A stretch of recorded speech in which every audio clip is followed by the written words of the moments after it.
ఓం శాంతి. ఈరోజు మురళి 14/6/2025. మధురమైన పిల్లలారా, ఇప్పుడు మీకు జ్ఞానం అనే 3వ నేత్రం లభించింది. కావున ఇప్పుడు మీ నేత్రాలు దేనికి ఆకర్షింపబడకూడదు అంటున్నారు బాబా. కానీ నాకు ఆకర్షిస్తున్నాయా లేదా, ఎంత పర్సెంటేజ్ ఆకర్షిస్తున్నాయి అనేది మనల్ని మనం పరిశీలన చేసుకోవాలి. దాన్ని బట్టి జ్ఞానం అనే 3వ నేత్రం పూర్తిగా తెరుచుకోంది అని అర్థం. ప్రశ్న: ఎవరికైతే పాత ప్రపంచం పైన బేహద్ వైరాగ్యం ఉంటుందో వారి గుర్తులేని. జవాబు: వారు తమ సర్వస్వాన్ని బాబాకు అర్పణ చేసేస్తారు. నాదంటూ ఏదీ లేదు అని భావిస్తారు. బాబా, ఈ దేహము కూడా నాది కాదు, ఇది పాత దేహము, దీన్ని కూడా వదిలేయాలి అని భావిస్తారు. వారి మోహము అందరిపై నుండి తొలగిపోతూ ఉంటుంది. నష్టమోహులుగా ఉంటారు. ఇక్కడిది ఏదీ పనికిరాదు, ఎందుకంటే ఇవన్నీ హద్దులోవే అని వారి బుద్ధిలో ఉంటుంది. బేహద్దు హద్దు గురించి పూర్తిగా అవగాహన ఉంటుంది. అలాంటి వాళ్ళే ఈ ప్రపంచం పైన బేహద్ వైరాగ్యాన్ని పొందగలుగుతారు. ఎందుకంటే ఇట్లా బ్రహ్మబాబాకి వినాశ సాక్షాత్కారం కాగానే కంప్లీట్గా వైరాగ్యం వచ్చేసింది. అనేకంగా పురాణాల్లో కూడా చాలామంది మహనీయులు కూడా, సాధారణమైన మానవులు మహనీయులుగా కావడానికి ఆధారమే బేహద్ వైరాగ్యం. సారం: ఈ పాత ప్రపంచం పైన బేహద్ వైరాగ్యులుగా అయ్యి మీ సర్వస్వాన్ని అర్పణ చేసుకోండి. నాదంటూ ఏదీ లేదు, ఈ దేహము కూడా నాది కాదు అని భావించాలి. దీనిపైన మోహాన్ని తొలగించుకొని నష్టమోహులుగా కావాలి. ఎప్పుడూ రిజిస్టర్ పైన మచ్చపడే విధంగా పొరపాట్లు ఏవీ చేయకూడదు. సర్వదైవీ గుణాలను ధారణ చేయాలి. లోపల క్రోధం యొక్క అంశము కొద్దిగా కూడా ఉండకూడదు.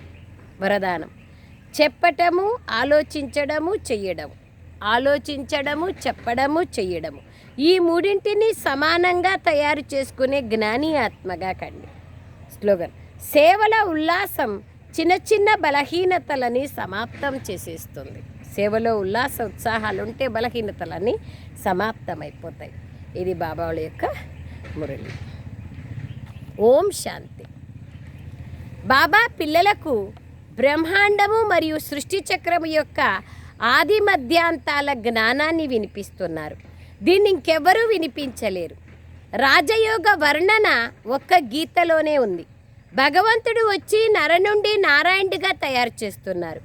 ఈ విషయం ఒక్క గీతలో తప్ప ఇంకే శాస్త్రాల్లోనూ లేదు. ఇది కూడా బాబానే తెలియచేశారు. నేను మీకు ఈ రాజయోగాన్ని నేర్పించాను, ఈ జ్ఞానం పరంపరగా కొనసాగదు అని కూడా బాబా అర్థం చేయిస్తున్నారు. తండ్రి వచ్చి ఒకే ధర్మ స్థాపన చేస్తున్నారు. మిగిలిన ధర్మాలన్నీ వినాశమైపోతాయి. ఏ శాస్త్రం మొదలైనవి ఏవీ పరంపరగా కొనసాగవు. ఎవరైతే బాబా అంటున్నారు ధర్మస్థాపనం చేసేందుకు వస్తారో ఆ సమయంలో అంతా అంతమైపోయేందుకు వినాశం ఏమీ జరగదు. అప్పుడు ధర్మస్థాపన చేసేందుకు అక్కడ వినాశం చేసి ధర్మస్థాపన చేయాల్సిన అవసరం లేదు. మిగిలిన ధర్మాల తండ్రి వచ్చి ఏకధర్మాన్ని స్థాపన చేస్తారు. మిగిలిన ధర్మాలన్నీ వినాశం అవుతాయి. ఏ శాస్త్రం మొదలైనవి ఏవీ పరంపరగా కొనసాగవు. ఎవరైతే ధర్మస్థాపనం చేసేందుకు ధర్మాత్మలు వస్తారో ఆ సమయంలో అంతా అంతమైపోదు, వినాశము జరగదప్పుడు. భక్తి మార్గంలోని శాస్త్రాలను చదువుతూ వచ్చారు. ఈ బ్రాహ్మణ ధర్మశాస్త్రం గీత, కానీ దాన్ని కూడా భక్తి మార్గంలోనే తయారు చేస్తారు. ఎందుకంటే సత్యుగంలో ఎటువంటి శాస్త్రము ఉండదు. ఇతర ధర్మాల సమయంలో కూడా వినాశం జరగదు. బాబా అంటున్నారు ఏ శాస్త్రము ఉండదు, వినాశము. ఇతర ధర్మాల స్థాపన చేసేటప్పుడు వినాశం జరగదు. మళ్ళీ కొత్తగా తయారయ్యేందుకు అక్కడ పాత ప్రపంచం వినాశం అవ్వదు, అదే కొనసాగుతూ వస్తుంది. ఇప్పుడు పాత ప్రపంచం అంతం కానున్నది. పిల్లలైన మీరు అర్థం చేసుకుంటారు. ఇప్పుడు తండ్రి వచ్చి మనల్ని చదివిస్తున్నారు. గాయనం కూడా ఒక్క గీతదే ఉంది. గీతా జయంతిని కూడా జరుపుకుంటారు. వేదాల జయంతి అన్నారు. గీతా జయంతి అంటారు కానీ వేదాల జయంతి అన్నారు. ఎందుకంటే వేదాల సారమే గీత కదా. అది బాబా అంటున్నారు. భగవంతుడు ఒక్కరే కావున ఆ ఒక్కరి జయంతిని జరుపుకోవాలి. మిగిలినదంతా రచననే. దాని ద్వారా ఏమీ లభించదు. వారసత్వం తండ్రి నుండే లభిస్తుంది, చిన్నాన్న మామయ్యల నుండి లభించదు కదా, అన్నయ్యల నుంచి లభించదు, అన్నదమ్ముల నుండి. ఇప్పుడు మీరు బేహద్దు తండ్రి నుండి అనంతమైన జ్ఞానాన్ని వింటున్నారు. వీరు వేదశాస్త్రాలను వినిపించరు. ఆయన మానవులు తయారు చేసింది ఎందుకు వినిపిస్తాడు? ఆయన జ్ఞాన సాగర్లు కదా. అవన్నీ భక్తి మార్గానికి చెందినవి. వాటన్నింటి సారము బాబా వచ్చి మనకు అర్థం చేయిస్తున్నారు. అన్ని సర్వ వేద శాస్త్రాల శిరోమణి శ్రీమద్ భగవద్గీత యొక్క సత్య సారాంశాన్ని బాబా వచ్చి రోజు తెలియచేస్తున్నారు. శాస్త్రాలు చదివేమీ కాదు, చదువు ద్వారా పదవి ప్రాప్తిస్తుంది. ఈ చదువుని పిల్లలకు తండ్రియే చదివిస్తున్నారు. పిల్లల కోసం ఇది భగవాన్ వాచ. మళ్ళీ 5000 సంవత్సరాల తర్వాత కూడా ఇలాగే జరుగుతుంది.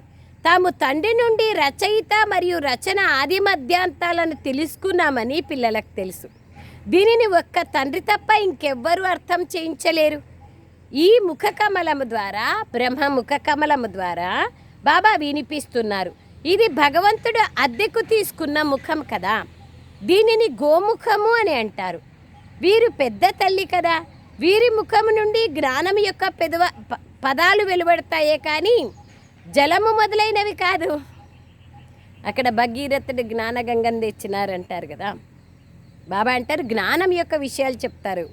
భక్తి మార్గంలో గోముఖము నుండి జలం వెలువడినట్లుగా చూపించారు. భక్తి మార్గంలో ఏమేమి చేస్తూ ఉంటారో ఇప్పుడు పిల్లలైనా మీరు అర్థం చేసుకున్నారు. నీరు తాగేందుకు ఎంత దూరాల వరకు గోముఖం మొదలైన చోట్లకు వెళ్తూ ఉంటారు. ఇప్పుడు మీరు మనుష్యుల నుండి దేవతలుగా అవుతున్నారు. తండ్రి కల్పకల్పము వచ్చి మనుష్యుల నుండి దేవతలుగా అయ్యేందుకు చదివిస్తారని మీకు తెలుసు. వారు ఎలా చదివిస్తున్నారో మీరు చూస్తున్నారు. భగవంతుడు తమను చదివిస్తున్నారని అందరికీ చెప్తారు. మీరు నన్నొక్కడినే స్మృతి చేస్తే మీ వికర్మలు వినాశమవుతాయని బాబా అంటున్నారు. సత్యుగంలో కొద్దిమంది మనుషులే ఉంటారని మీకు తెలుసు. కలియుగంలో ఎంతమంది ఉన్నారు? లెక్కలేనంతమంది, 900 కోట్ల ఆత్మలు ఉన్నారు. తండ్రి వచ్చి ఆది సనాతన దేవతా ధర్మ స్థాపన చేస్తున్నారు. మనము మనుషుల నుండి దేవతలుగా అవుతున్నాం. మనుషుల నుండి దేవతలుగా అయ్యే పిల్లల్లో దైవీ గుణాలు కనిపిస్తాయి. ప్రేమ, దయ, కరుణ, ఆనందం. ఒక్క దైవీ గుణం ఉంటేనే మహనీయునిగా అయినప్పుడు అనేక దైవీ గుణాలు రోజు రోజు బాబా చేపిస్తున్నప్పుడు మరి ఇంకెలా ఉండాలి? అందుకే బాబా అంటున్నారు దైవీ గుణాలు కనిపిస్తాయి. వారిలో క్రోధం అంశం కూడా ఉండదు. ఎప్పుడైనా క్రోధం వచ్చినట్లయితే వెంటనే బాబాకు, బాబా ఈరోజు మా ద్వారా ఈ పొరపాటు జరిగింది, మేము కోపం చేసుకున్నాము, వికర్మ చేసినాము అని రాస్తారు. బాబాతో మీకెంత సంబంధం ఉంది? బాబా మమ్మల్ని క్షమించండి అని అంటారు. క్షమించడం మొదలైనవేవి జరగవు. ఇక మున్ముందు ఈ పొరపాటు చెయ్యకండి అని బాబా అంటారు. టీచర్ క్షమించరు. మీ నడవడిక సరిగ్గా లేదు అని రిజిస్టర్ని చూపిస్తారు. మీరు మీ నడవడికలు చూసుకుంటున్నారా అని బేహద్దు తండ్రి కూడా అడుగుతున్నారు. రోజు మీ లెక్కాచారాలను చూసుకోండి. ఎవరికి దుఃఖం ఇవ్వడం లేదు కదా, ఎవరిని విసిగించడం లేదు కదా అని పరిశీలించుకోండి. దైవీ గుణాలను ధారణ చేయడంలో సమయమైతే పడుతుంది కదా. దేహాభిమానం ఎంతో కష్టంగా తొలగుతుంది. ఎప్పుడైతే స్వయాన్ని ఆత్మగా భావిస్తారో అప్పుడు బాబా వైపు కూడా ప్రేమ వెళ్తుంది. లేకపోతే దైహిక కర్మబంధనాల్లోనే బుద్ధి తగులుకొని ఉంటుంది. మీరు శరీర నిర్వహణార్థం కర్మ కూడా చేయాలి. దాంట్లోనే సమయాన్ని తీయాలి. భక్తి కోసం కూడా సమయాన్ని తీస్తారు కదా. మీరా కృష్ణుని స్మృతిలోనే ఉండేది కదా. పునర్జన్మ కూడా ఇక్కడే తీసుకుంటుంది. ఇప్పుడు పిల్లలైన మీకు ఈ పాత ప్రపంచం నుంచి వైరాగ్యం కలుగుతుంది. వచ్చిందా లేదా అనేది చూసుకోవాలి మనం. ఈ పాత ప్రపంచంలో మళ్ళీ పునర్జన్మలు తీసుకునేదే లేదు. వైరాగ్యం రావాలి. ఎంతవరకు బేహద్ వైరాగ్యం రాదో అంతవరకు జ్ఞానం యొక్క పరాకాష్ఠ స్థితికి చేరుకోలేదు, కర్మాతీత స్థితికి చేరుకోలేదు. అసలు ఈ ప్రపంచమే అంతమైపోతుంది. ఈ విషయాలన్నీ మీ బుద్ధిలో ఉన్నాయి. ఏ విధంగా బాబాలో జ్ఞానం ఉందో అలాగే పిల్లల్లో కూడా జ్ఞానం ఉంది. ఈ సృష్టి చక్రం ఇంకెవ్వరి బుద్ధిలోనూ లేదు. మీలో కూడా ఎవరి బుద్ధిలోనైతే ఉన్నతోన్నతుడు పతితపావనుడు తండ్రి ఒక్కరే, వారే మమ్మల్ని చదివిస్తున్నారని ఉందో వారిలోనే నంబర్ వారుగా ఉంది. ఇది కూడా మీకే తెలుసు. మీ బుద్ధిలో మొత్తం 84 జన్మల చక్రము ఉంది. ఇప్పుడు ఈ నరకంలో ఇది అంతిమ జన్మ. ఇప్పుడు మీకు స్మృతి కలిగింది. దీనిని రౌరవ్ నరకం అని అంటారు. ఇందులో ఎంతో అశుద్ధత ఉంది. కావున సన్యాసులు ఇల్లు వాకిళ్లను వదిలేస్తారు. అది శారీరకమైన విషయం. మీరు బుద్ధి ద్వారా సన్యాసిస్తారు. ఎందుకంటే ఇప్పుడు మనం వాపస్ ఇంటికి వెళ్ళాలి, అందరినీ మర్చిపోవాలి. ఇప్పుడు ఈ అశుద్ధమైన చీచీ ప్రపంచం అంతమైపోతుంది. ఇల్లు పాతబడిపోతుందంటే కూలిపోతుంది కదా. మళ్ళీ కొత్తది నిర్మించాక అది తయారైపోతే ఇప్పుడు ఈ పాతిళ్ళు కూలిపోతుంది అని మనసులోకి వస్తుంది కదా. ఇప్పుడు పిల్లలైనా మీరు చదువుతున్నారు, కొత్త ప్రపంచ స్థాపన జరుగుతోంది. ఇప్పుడు ఇంకొద్దిగా ఆలస్యం ఉంది, కొద్దిగా ఉంది టైం అంతే. చాలామంది పిల్లలు వచ్చి చదువుకుంటారు. కొత్తిల్లు ఇప్పుడు తయారవుతోంది, పాతది కూలిపోతుంది. ఇంకా కొద్ది రోజులు మాత్రమే ఉంది. మీ బుద్ధిలో ఈ బేహద్ విషయాలు ఉన్నాయి. ఇప్పుడు ఈ పాత ప్రపంచం వైపుకి మన మనస్సు పోదు. ఇవేవి చివరిలో రావు. ఏమంటున్నారు బాబా? ఇప్పుడు ఈ పాత ప్రపంచం వైపుకి మీ మనస్సు పోదు అంటున్నారు. పోకుండా ఉందా అనేది చూసుకోవాలా. ఇవేవి చివరిలో పనిచేయవు. ఇప్పుడు మనం ఇక్కడి నుండి వెళ్ళాలనుకుంటున్నాం. పాత ప్రపంచం పైన మనసు పెట్టుకోవాకండి అని బాబా అంటున్నారు. తండ్రినైనా నన్ను మరి ఈ ఇంటిని స్మృతి చేసినట్లయితే వికర్మలు వినాశం అవుతాయి. లేకపోతే ఎన్నో శిక్షలను అనుభవిస్తారు. పదవి కూడా భ్రష్టమైపోతుంది. తాము 84 జన్మలను అనుభవించామని ఆత్మకు స్మృతి కలిగింది. ఇప్పుడిక తండ్రిని స్మృతి చెయ్యాలి. అప్పుడే వికర్మలు వినాశం అవుతాయి. తండ్రి మతానుసారంగా నడుచుకోవాలి. అప్పుడు శ్రేష్ఠ జీవితం తయారవుతుంది. తండ్రి ఉన్నతోన్నతమైన వారు. ఇది కూడా మీకే తెలుసు. తండ్రి ఎంతో బాగా స్మృతిని కలిగిస్తారు. ఈ బేహద్ తండ్రియే జ్ఞానసాగర్లు. తానే వచ్చి చదివిస్తున్నారు. ఈ చదువుని కూడా చదవండి. అలాగే శరీర నిర్వహణార్థం కూడా అన్నీ చెయ్యండి. కానీ ట్రస్టీలుగా ఉండండి అని బాబా అంటున్నారు. ఏ పిల్లలకైతే ఈ పాత ప్రపంచం పైన బేహద్ వైరాగ్యం ఉంటుందో వాళ్ళ గుర్తులేమి? బాబా మొదట్లోనే చెప్పినారు, తమ సర్వస్వాన్ని బాబాకు అర్పణ చేసేస్తారు. మాదంటూ ఏదీ లేదు అని భావిస్తారు.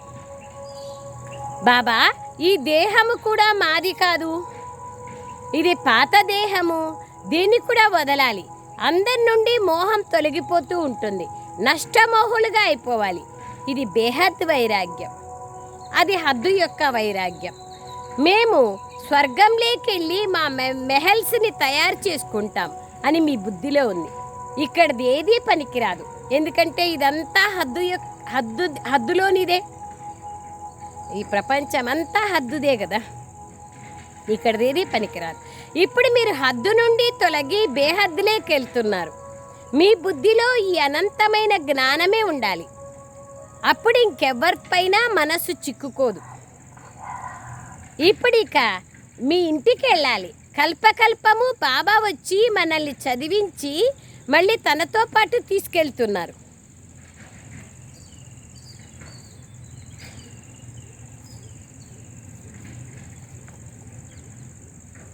బాబా వచ్చి వాపస్ తీసుకెళ్తున్నారు. మీకోసం ఇది కొత్త చదువేమీ కాదు. కల్పకల్పము మనం చదువుతామని మీకు తెలుసు. మీలో కూడా నంబర్ వారుగా ఉన్నారు. మొత్తం ప్రపంచంలో ఎంతమంది మనుష్యులు ఉన్నారు? కానీ మెల్లమెల్లగా ఈ బ్రాహ్మణుల యొక్క వృక్షం వృద్ధి అవుతూ పోతుంది. డ్రామా ప్లాన్ అనుసారంగా స్థాపన జరగాల్సిందే. తమది ఆత్మిక గవర్నమెంట్ అని పిల్లలకు తెలుసు. మనం దివ్య దృష్టి ద్వారా కొత్త ప్రపంచంని చూస్తాం. మళ్ళీ అక్కడికే వెళ్ళాలి, కొత్త ప్రపంచంలోకి. భగవంతుడు కూడా ఒక్కరే, వారే చదివిస్తున్నారు.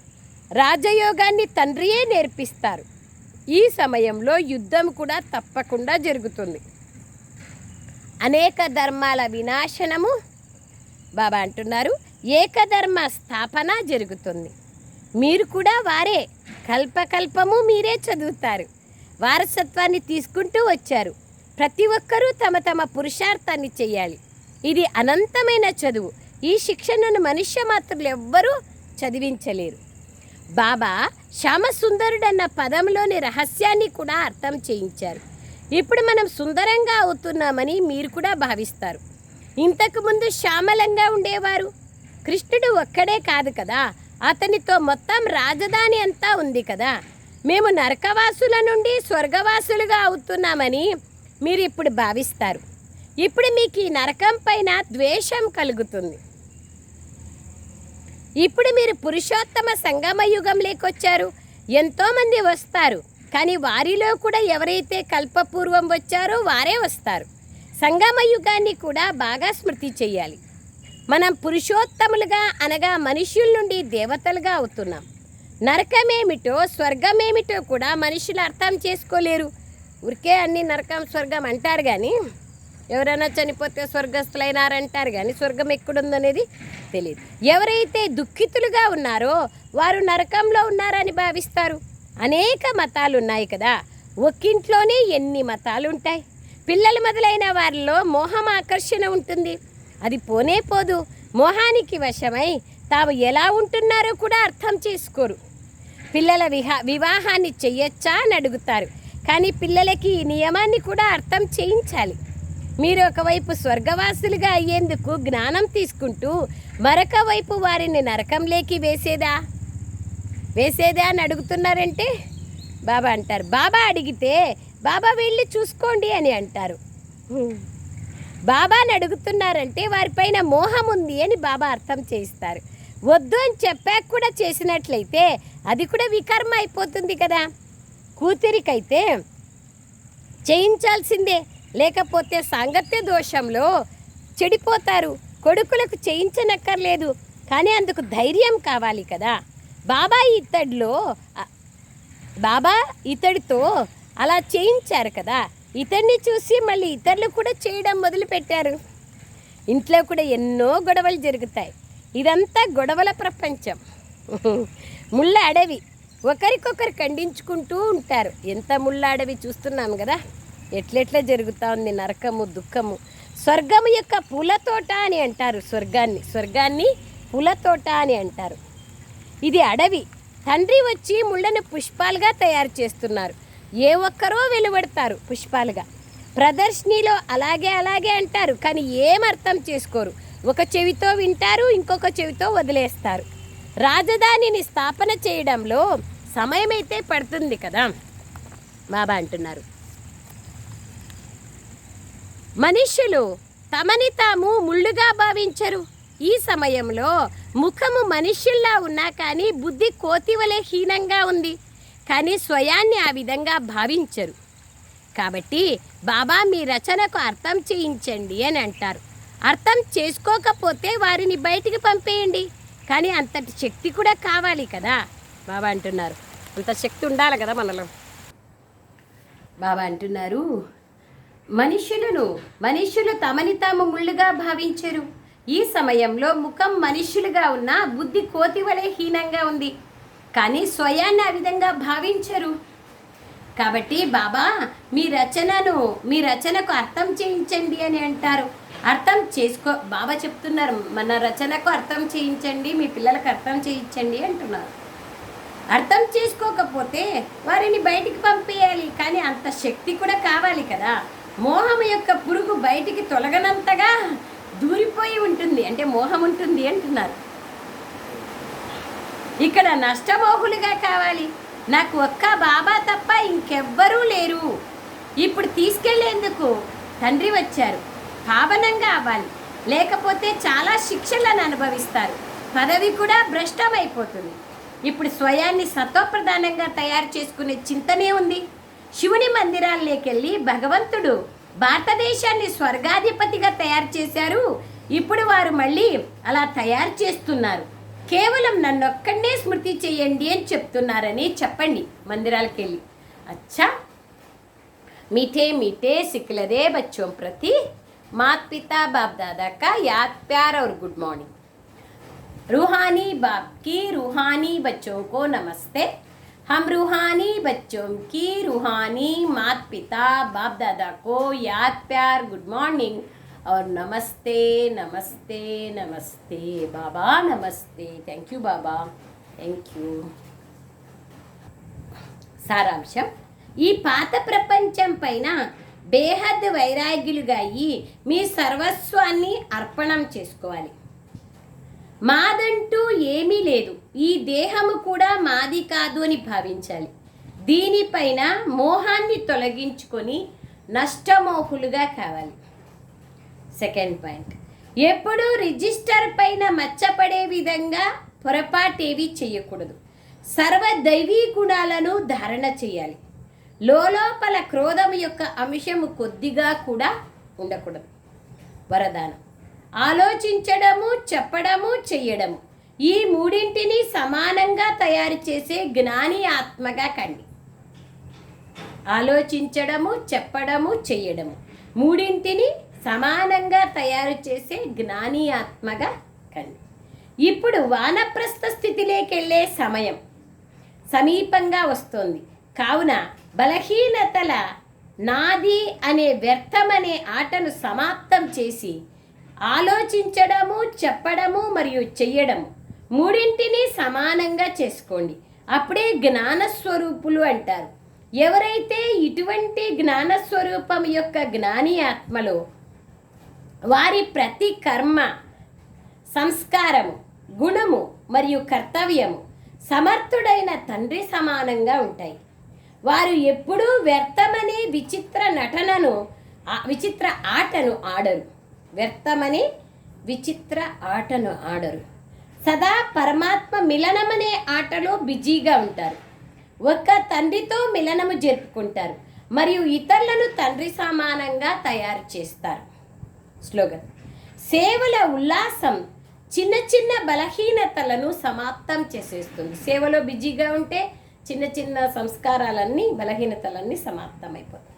అవ్యక్త ప్రేరణ: ఆత్మిక స్థితిలో ఉండే అభ్యాసం చేయండి. అంతర్ముఖులుగా కండి.